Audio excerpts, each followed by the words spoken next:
Épisode 1. Au début, nous voyons deux sœurs qui sont en train de tuer quelqu'un et de parler. Elles disent qu'elles ont fini par tuer 8 personnes dont certaines n'avaient pas prévu de le faire.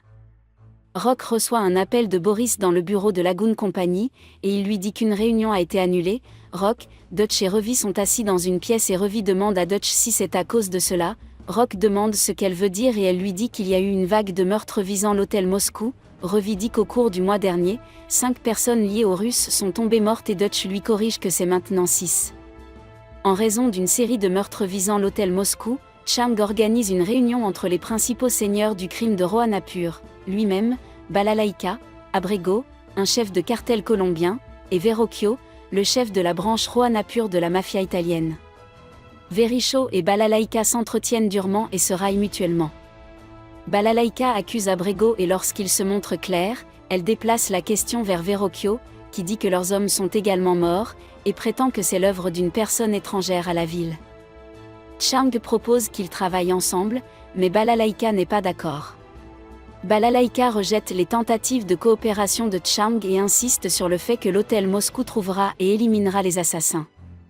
Plus tard, Rock et Revi sont au bar dans une zone neutre et le barman discute de la prime placée sur la tête des assassins. Rock dit que trouver des étrangers dans la ville ne devrait pas être difficile, mais ils ne sont pas encore trouvés, ce qui signifie que quelqu'un leur donne asile. Eda, un membre de l'église Ripoff, arrive et discute avec eux. Revi se met en colère et lui demande de se battre avec elle à l'extérieur. Eda dit qu'elle n'est pas là pour se battre et lui dit que beaucoup de gens sont déjà en route pour obtenir la prime. Eda propose à Revi de se joindre à la chasse. Elle leur dit que ce matin, 2 des subordonnés de Balalaïka ont été tués. Balalaïka se rend ensuite sur les lieux du meurtre et parle à WhatsApp qui révèle qu'un serveur a été retrouvé vivant et qu'il leur a dit que les tueurs sont une paire de jumeaux. L'histoire raconte que les jumeaux sont arrivés, ont dit au barman qu'ils travaillaient pour Balalaïka et sont entrés pour attendre. Lorsque ces hommes sont arrivés, les jumeaux les ont attaqués, et ils ont commencé à tirer et à tuer des gens, et en ont même capturé un pour le ramener avec eux, afin de les divertir jusqu'à leur prochain travail. Ils révèlent également qu'ils étaient blancs, mais qu'ils ne parlaient pas anglais mais une autre langue.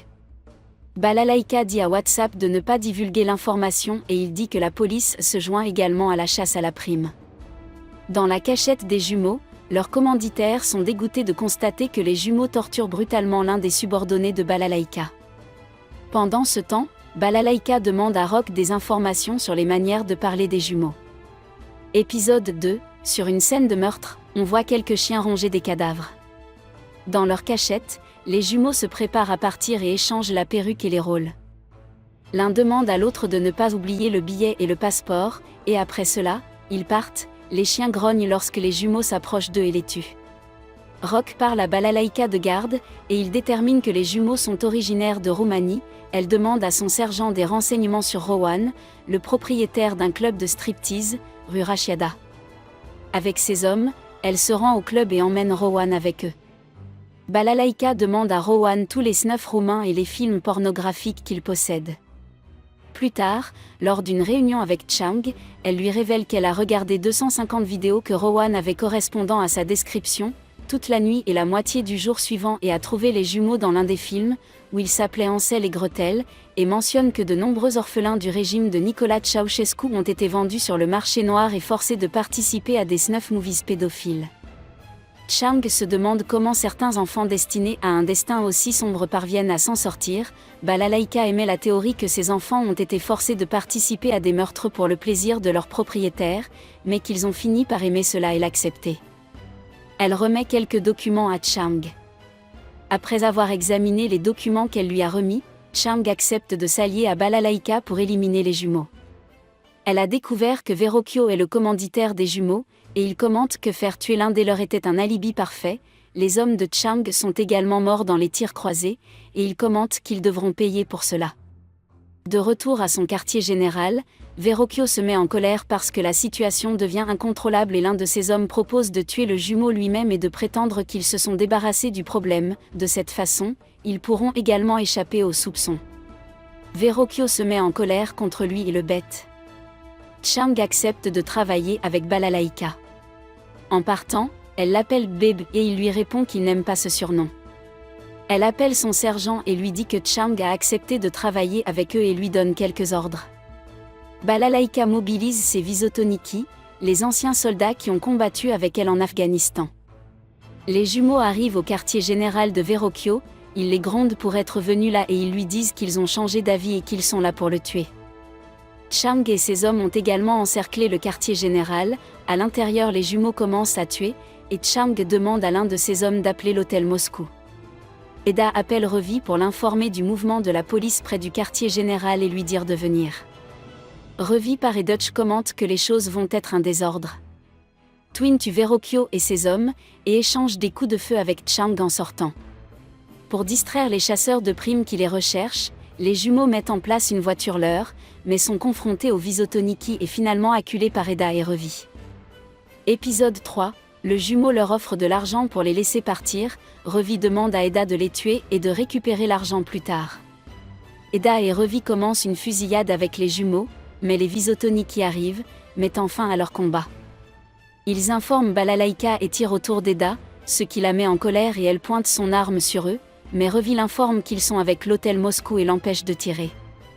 Ansel et Gretel décident de se séparer et de semer la confusion parmi les Russes, ils prévoient de tuer leurs hommes et de les confondre, ce qui les amènera à retourner à leur base. Ils se séparent et partent chacun de leur côté, Balalaïka et Sargent sont dans un parc et entrent en contact avec Visotoniki, le sergent lui dit qu'ils ont perdu la cible et Balalaïka lui dit de continuer le plan. L'un des jumeaux, Ansel, suit Jodorowsky et il le repère. Jodorowsky prévoit de l'attirer à l'endroit prévu et Balalaïka lui demande de faire attention car les jumeaux sont très intelligents. Elle demande ensuite au sergent de prendre le commandement de l'unité finale et lui dit d'être prudent. Il part en lui souhaitant bonne chance. Sur le chemin du retour, Eda est en colère contre Revi pour avoir été avide et avoir refusé l'offre des jumeaux et la gronde en lui disant qu'elle va devoir retourner les mains vides à l'église. Revi décide d'abandonner et de retourner au bureau et dit à Eda de l'appeler si quelque chose se produit. Eda lui demande de l'accompagner pour récupérer sa voiture, mais elle lui dit d'y aller seule car elle n'est pas une enfant. Alors que Revi part, Gretel arrive par derrière et coince Eda, et tout en la tenant en otage sous la menace d'une arme, lui demande de trouver un bateau de fuite pour elle et son frère. Elle dit qu'après avoir tué Balalaïka, ils devront s'enfuir et que Verrocchio devait s'en occuper, mais comme ils l'ont tué, Eda doit le faire. Eda dit que depuis que Verrocchio est mort, ils n'ont plus aucune obligation de tuer Balalaïka, mais elle dit qu'ils la tueront juste parce qu'ils le veulent. Pendant ce temps, les Visotoniki engagent Ansel, malgré tous ses efforts, ne subissent aucune perte en l'attaquant pendant toute une nuit. Ansel finit par rencontrer Balalaïka dans un parc, mais il est abattu par ses hommes. Ailleurs, Gretel engage la compagnie Lagoon pour la transporter, et Rock l'écoute raconter son passé. Esséuré par la situation qu'elle a dû endurer à cause du régime de Ceausescu et des marchands noirs, il déverse sa colère sur Benny, qui affirme que Rock ne peut pas empêcher toutes les injustices du monde. Lorsque le Black Lagoon atteint le point de fuite, Gretel est tuée par un tueur à gages de l'hôtel Moscou, mais Rock remarque qu'elle est morte paisiblement en regardant le ciel. Épisode 4, un homme armé parle à une femme d'un produit et d'un délai.